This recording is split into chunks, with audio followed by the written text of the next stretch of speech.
Hello my dear students, welcome to EVS class। Previous video में हमने nomadic tribes के लोग देखे थे, जिसमें हमने टेबल भी फिलअप किया। पुजारी, ट्राइबल और लुहार जैसे जो लोग होते हैं, कम्युनिटी के लोग होते हैं, उनको नोमैडिक ट्राइब्स कहा जाता है। उनको एक जगह से दूसरी जगह शिफ्ट होना ही पड़ता है अपने ऑक्यूपेशन की वजह से, ठीक है। वो जो काम करते हैं उसकी वजह से उन्हें एक जगह से दूसरी जगह जाना पड़ता है, घूमना पड़ता है। और उनको एक जगह से दूसरी जगह घूमना ही पड़ता है, और इसकी वजह से उनके कौन कौन से लिविंग में फ़र्क पड़ता है। एक तो रेसिडेंस, एक जगह से दूसरी जगह जाना होता है, तो घर बदली होता है, उसमें भी उनको प्रॉब्लम्स फेस करनी पड़ती है। फिर उनके प्रोफेशन की वजह से उनको छोटा घर मिलता है, फिर बिजनेसमैन हो तो उसको बड़ा घर मिलता है। तो इसके लिए जो हमारा प्रोफेशन है उसकी वजह से ये सारे जो एस्पेक्ट्स होते हैं उसको उस पर अफेक्ट होता है, ठीक है। फिर फूड में भी प्रॉब्लम्स होती हैं।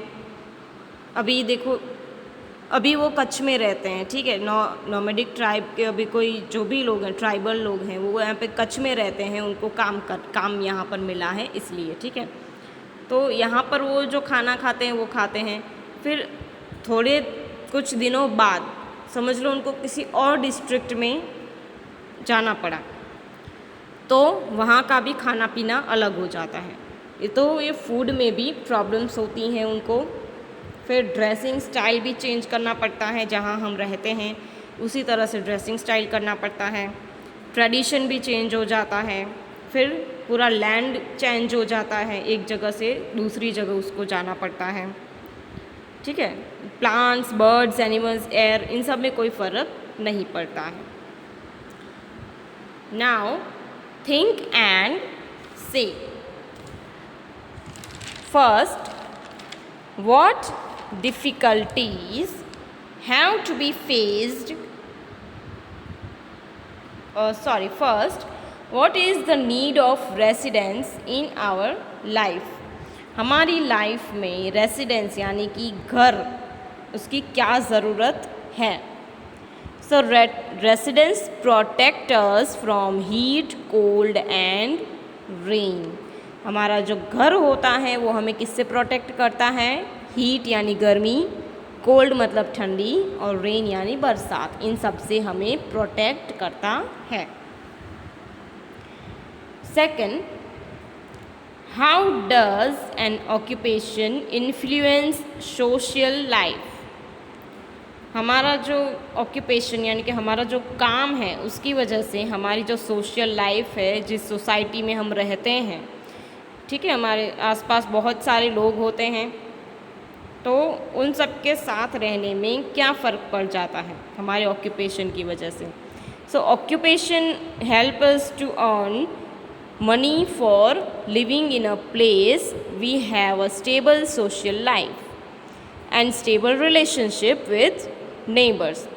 अगर हमारे ऑक्यूपेशन से देखो हमको क्या मिलता है, मनी मिलता है, ठीक है, पैसे मिलते हैं, सैलरी मिलती है।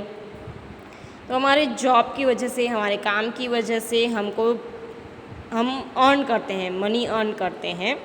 तो इससे हमारे आसपास के जो लोग होते हैं उस पर भी फ़र्क पड़ता है ना। उससे हमारा जो रिलेशन है उसमें फ़र्क पड़ जाता है। अगर हमारे पास समझो कि अच्छे पैसे होते हैं, तो हमारे आसपास के लोग जो होते हैं वो कितना हम पर ऐसा करते हैं कि बार बार हमारे पास आते हैं, हमसे अच्छी अच्छी बातें करते हैं। तो ये ऑक्यूपेशन की वजह से हमारी जो सोशल लाइफ है, सोसाइटी की पूरी, हमारे जो आसपास के नेबर्स हैं उन पर भी ये असर करता है। It has a positive effect on our life, और इससे हमारी लाइफ में अच्छा इफ़ेक्ट भी पड़ता है। अगर हम कुछ भी काम करते हैं और मनी अर्न करते हैं, तो हमारे जो नेबर्स होते हैं उनसे हमारा रिलेशनशिप अच्छा रहता है। अब समझो कोई काम ही नहीं करते, बिना काम के ऐसे ही बैठे हुए रहते हैं, तो आसपास के लोग भी हमें क्या कहेंगे, कामचोर कहेंगे या कुछ भी कहेंगे। तो इससे नेगेटिव इफ़ेक्ट पड़ती है हमारी लाइफ में। इसीलिए ऑक्यूपेशन जो है वो हमारी सोशल लाइफ पर भी असर करता है। Third, what rituals are followed in a marriage ceremony in your society? आपकी सोसाइटी में जब किसी की शादी होती है, मैरिज सेरेमनी होती है, तो बहुत सारे डिफरेंट रिचुअल्स फॉलो होते हैं। अलग अलग तरह से शादियां होती हैं, ठीक है। तो वो आपको बताना है कि आपने अपनी सोसाइटी में ऐसी किस टाइप की शादियां देखी हैं।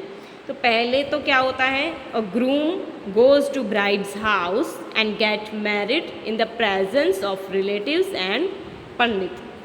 पहले जो दूल्हा होता है वो क्या करता है, दुल्हन होने वाली जो दुल्हन होता है उसके घर जाते हैं, शादी की बात करते हैं और सभी रिलेटिव्स और पंडित के सामने उनके प्रेजेंस में ही शादी करते हैं, है ना। दूल्हा जो है वो बारात लेकर जाता है दुल्हन के घर और फिर सारे रिलेटिव्स और पंडित के सामने ही शादी होती है। Second, at times court marriage is also done. Court marriage भी होती है ना, अब तो कोर्ट मैरिज भी होने लगी है। और तीसरा है कि in Muslims marriage is finalise by maulvi, है ना। जो मुस्लिम जो कल्चर के लोग हैं उनमें मैरिज कैसे होती है, उनका जो मौलवी होते हैं उनके, वही उनके मैरिज को फाइनल करते हैं, ठीक है। तो इस तरह से डिफरेंट कम्युनिटी के लोगों की डिफरेंट तरीके से मैरिजेस भी होती हैं। Now right first, what difficulties have to be faced by nomadic tribe people? जो nomadic tribe people है जिनको एक जगह से दूसरी जगह घूमना पड़ता है जॉब के लिए, काम के लिए, तो ऐसे लोगों को क्या क्या डिफ़िकल्टीज़ फेस करनी पड़ती है। Draw a box on the proper option. तो यहाँ पर आपको बहुत सारी डिफ़िकल्टीज़ दी हुई हैं, इसमें से आपको बताना है कि नोमैडिक ट्राइब के लोगों को कौन सी डिफ़िकल्टी फेस करनी पड़ती है। तो पहला है वाटर।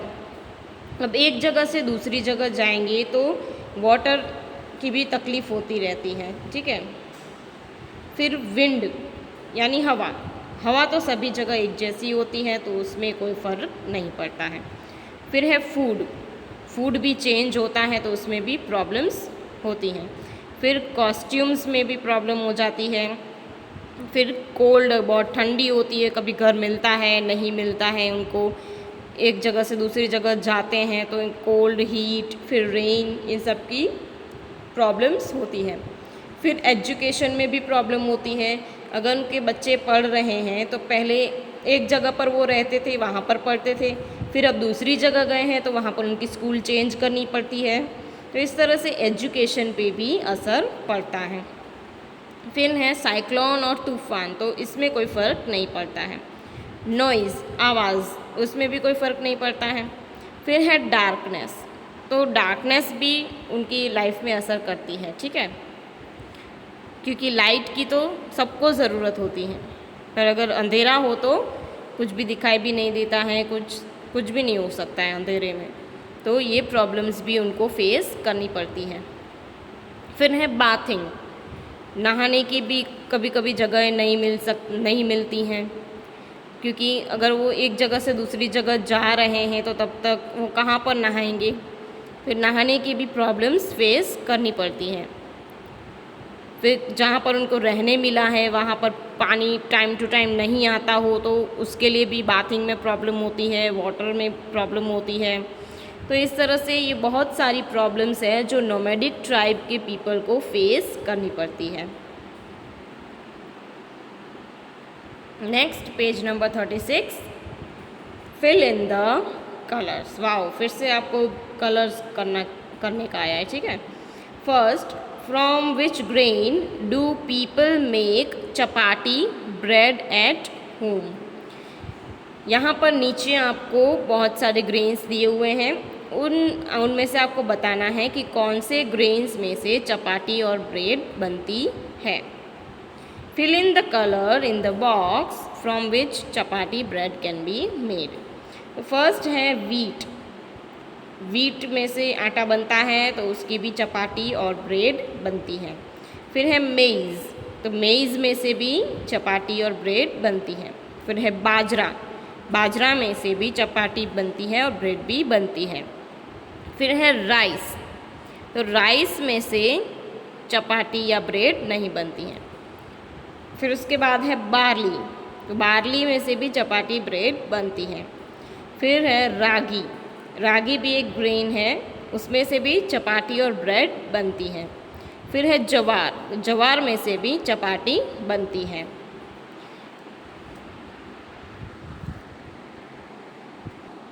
अब नेक्स्ट आपको क्या करना है, fill in the colours, draw a picture of a fair. अब यहाँ पर आपको एक फेयर का पिक्चर ड्रॉ करना है।